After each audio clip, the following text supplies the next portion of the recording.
Turcan, c'est le fief du tuffeau. C'est l'une des plus belles façades troglodytiques d'Europe.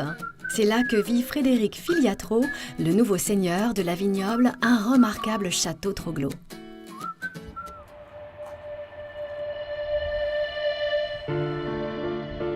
La fée électricité en a rajouté. À la nuit tombée, la Grande Vignole, ça tient de grands spectacles, en cinémascope. Un panoramique qui donne envie de revenir le lendemain pour s'extasier sur ce château en troglo qu'a restauré la famille Filiatro.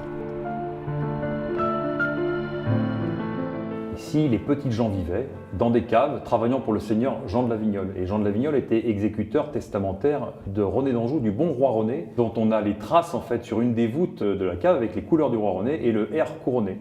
Et Jean de la Vignole a légué cette partie du domaine à sa fille en le transformant en habitat seigneurial, en château, en cave, ce qui est un exemple unique dans les troglos qu'on peut connaître partout en France et certainement dans une bonne partie de l'Europe.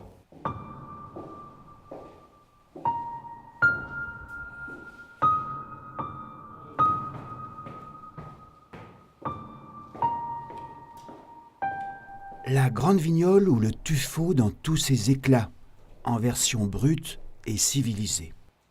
Le tuffeau, c'est une pierre très friable. On a un exemple là avec le tuffeau brut à peine aplati, les pierres de tuffeau taillées pour être rapportées ici et le tuffeau travaillé pour faire la cheminée. Il faut comprendre qu'ici on est à 6 mètres sous terre et que les gens au Moyen-Âge vivaient au départ dans des anfractuosités, des petites grottes pour se protéger des invasions, pour se protéger du froid aussi. Et petit à petit on compris que ça se creusait très facilement. La Vignole, c'est aussi de la vigne, au pied et au sommet du coteau, avec des cèpes qui ont de la bouteille et qui donnent un Saumur Champigny du meilleur tonneau, gloire d'une appellation qu'a popularisé le père de Frédéric. Mon grand-père, lui, était vigneron et fermier. Il faisait un petit peu de vin, mais principalement des rosés avec ses Cabernet Francs, alors que dans l'appellation, quelques gars faisaient un peu de rouge, mais ce n'était pas une appellation connue du tout.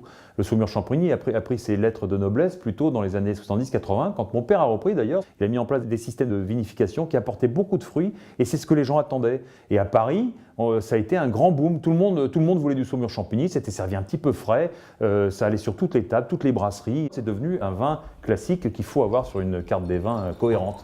Un troglo d'exception où la Loire coule dans les verres. Nous y voilà dans ce fameux paysage culturel, sacré patrimoine de l'humanité.